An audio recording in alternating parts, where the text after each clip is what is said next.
Chers auditeurs, Dear listeners, bonjour. welcome to Kumdashi Podcast Season 5 Saison 5, dans le monde fascinant des architectes. and in the architectural projects. Je suis Anne-Charlotte Deponte, passionnée d'architecture et docteur des universités en histoire de l'archi. I am one of the spokespersons of Anne-Charlotte, who is a PhD in architecture history. Merci Thank you d'être avec moi aujourd'hui. to be with us today. Et And maintenant, now, lundi en français, place au talent. and Wednesday, let's talk projects. In English, of course.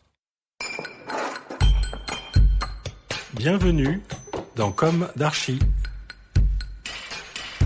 Ce podcast a été réalisé en partenariat avec Graphisoft, la solution informatique pour les architectes. Chers auditeurs, ravi de vous retrouver aujourd'hui en compagnie de Nicolas Zizol. Bonjour Nicolas. Bonjour Anne-Charlotte. Bienvenue dans Comme d'Archi. Vous êtes architecte et à la tête de l'agence Cause avec votre associé. Christophe Wayoun, qui n'est pas là, malheureusement. Voilà. Alors en effet, vous avez créé Cause Architecte en 1999 avec Christophe Wayoun et vous êtes tous les deux diplômés de la fameuse école de Paris-Belleville. Dans sa version UP8, Ouais. il nous renvoie à un passé. Voilà, à l'enseignement de Siriani. Oui, tout à fait. Voilà. Depuis 20 ans, vous êtes donc fortement engagé dans l'aventure de la construction bois. Alors, vous dites que c'est parce que de la forêt à la maison, vous estimez que c'est le seul puits de carbone massivement disponible aujourd'hui pour ralentir le changement climatique, parce que c'est une matière vivante, laquelle, selon vous, apporte un bien-être à tous nos sens. Parce qu'enfin, la filière génère de beaux métiers qui font se rencontrer tradition et innovation. Vous comptez à votre actif des projets d'envergure, tels que le plus haut immeuble en structure 100% bois de France à Strasbourg, la coordination du lot E du village des athlètes des JO de Paris 2024, ou alors le siège du rectorat de Créteil. Vous développez aussi autour du bois une activité de recherche et de médiation, notamment à l'école d'architecture d'Abidjan. C'est toujours d'actualité ? J'espère que c'est toujours d'actualité. C'est un tout petit épisode de 10 jours par an, mais qui, pareil, est un très très beau moment d'engagement. Ouais, un moment fort, ouais.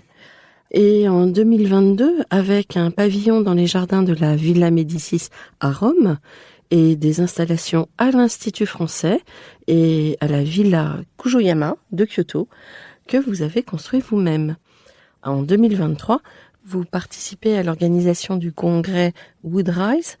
On voit que vous êtes bien occupé, des passionnés, et vous allez nous parler de tout ça plus en détail. Mais, pour commencer, nous allons interroger votre désir d'architecture, donc commencer par le début.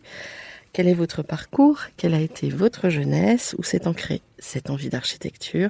Quelles ont été vos études ? Oui, alors en fait sur le parcours un peu, enfin pas si classique que ça, puisqu'en fait j'ai vécu un peu, et mon associé aussi, on a vécu tous les deux 2 ans aux États-Unis quand on était gamin de 5 à 7 ans à peu près. Mais peut-être pas dans la même ville ? Pas dans la même ville, sur la même côte, quand même, et dans 2 villes universitaires. C'était une époque où nos parents qui étaient chercheurs avaient des programmes de coopération. Voilà. Alors moi, j'étais à New Haven, mon père était à Yale University et Christophe était à Boston, mais je ne sais plus dans quelle université son père travaillait. D'accord, mais vous connaissiez pas à ce moment-là ? Ah non, on se connaissait absolument pas. On s'est peut-être croisés à New York, à un feu rouge, mais bon. Et c'est Faire des hypothèses. L'école de Belleville qui vous a fait vous rencontrer ? On s'est rencontrés à l'école de Belleville. Je crois qu'on était assis sur le même banc le premier jour de la rentrée. Oui, il y a des rencontres improbables comme Exactement. ça. Ouais. Alors, ce désir d'architecture dans l'enfance ? Alors pas du tout. Ouais. C'est arrivé extrêmement tardivement. Alors malgré tout, quand même, l'expérience américaine, c'était une expérience d'architecture. Évidemment, les week-ends à New York, la vie dans des maisons en bois déjà, puisque aux États-Unis, beaucoup de maisons sont en bois. Et puis quelques bâtiments sur le campus de l'université de Yale. Moi, ce qui m'avait le plus frappé, c'était la bibliothèque de la Bible de Gutenberg, de Gordon Bunshaft.